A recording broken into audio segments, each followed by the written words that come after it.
Hey guys, it's Leo, and it's time to talk about episode 14 of HUGTTO PRECURE. In this episode, we had another type of those episodes in which the girls are going to test a new job, a new occupation. And when you're an adult, that doesn't really seem that interesting. I think that it's more interesting when you're a kid or when you're a teenager, maybe. But when you're an adult, those types of themes are like ugh, no. And in this episode, they went to a daycare, and it ended up being kind of interesting because it was a cute episode. And in this episode, we were able to discover a little bit more of Saya. I don't think that this episode was a Saya centered episode, but I think that they wanted to throw a little bit of Saya there just to show us a new side of her that we haven't seen before. Anyway, so in this episode, we had the three girls together with Lulu going to a daycare and taking care of babies for a day. And Saya was studying about it beforehand. And when Lulu got there, she didn't know anything and she's very confused about humans and human relationships.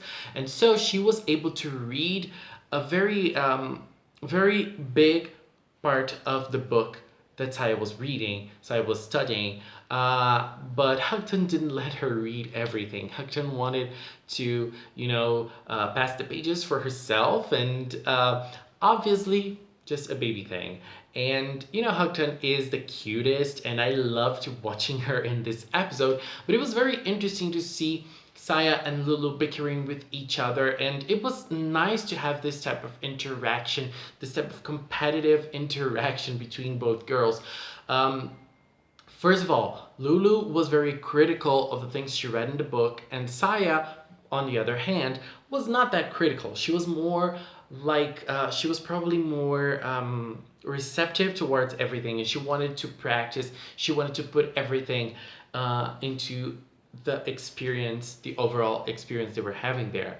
But Lulu and so both of them were trying to find ways to make the baby's reception better. And I felt like it was a fair match, even though Lulu was is an android. It was kind of a fair match. Saya was being able to keep on with Lulu, and it was interesting because we had so many nice scenes with both of them. And Homare and Hana were watching that, and their reactions were so great. And when Hana noticed, I don't think it was Hana, I think it was Homare. When Homare noticed that the girls, that Saya was actually very competitive, and she wasn't really liking when someone else was, stealing the spotlight from her.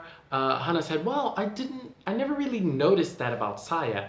And Homare did a very smart remark, which was, "Well, you didn't notice that about Saya because you have never seen Saya with a competition. I mean, we're not competition for Saya in anything."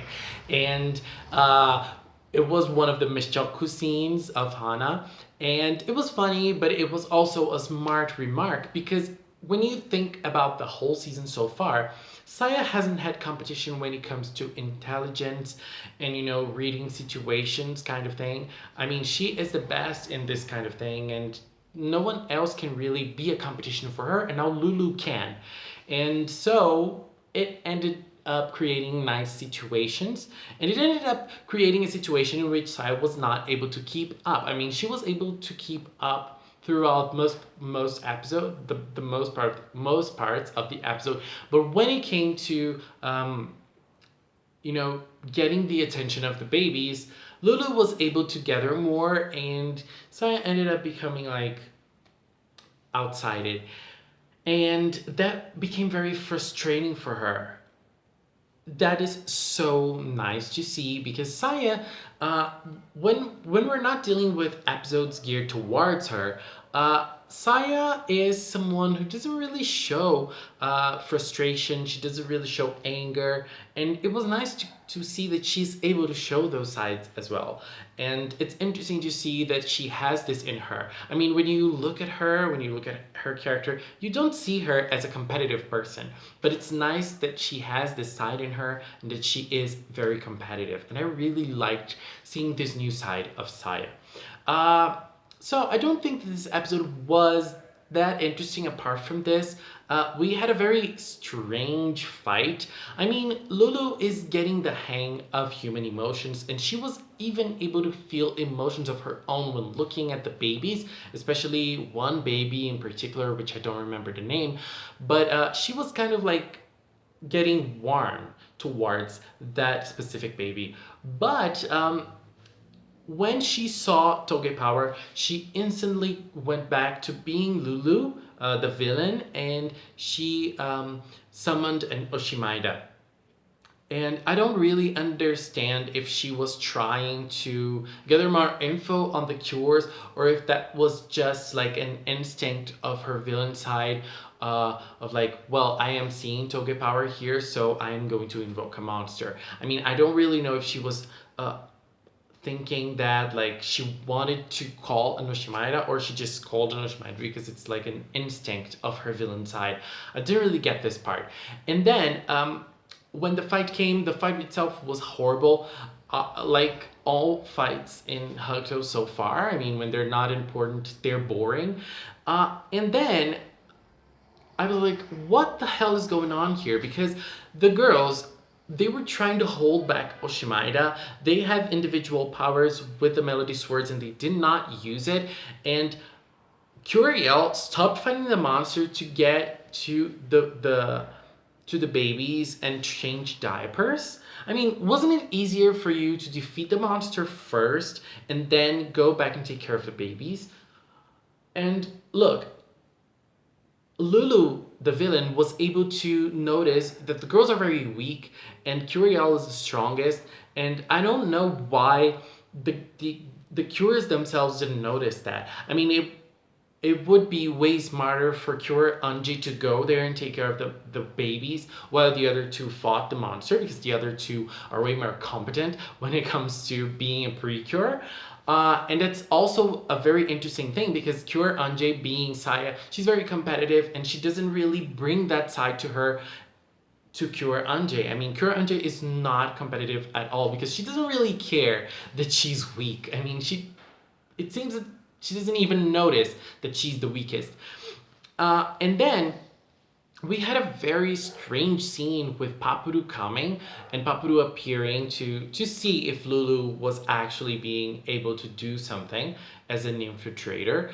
And Papuru watched that. And I think that after she saw, and we haven't seen that, we haven't seen her seeing Lulu protect the babies, but I think that she's going to get that information to Kriyasu Corp, and then things are gonna start getting messy to Lulu, because Lulu protected the babies, and that didn't really make sense as well because they when Lulu started protecting the babies, they simply defeated the monster. I mean, what didn't they defeat the monster before that? It didn't really make sense to me. This fight, I mean, I think HUGTTO is being written very well, but the precure part, the fighting parts, are done horribly most times.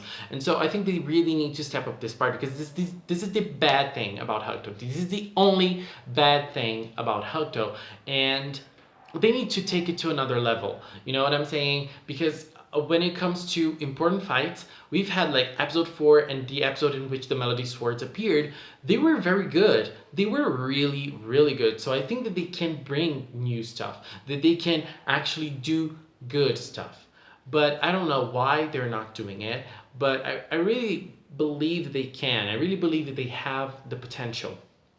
And one other thing that I want to say is that when the episode was right at the beginning, Lulu was talking about 2 new cures. I mean, they're searching for 2 other cures, and they haven't found those cures yet.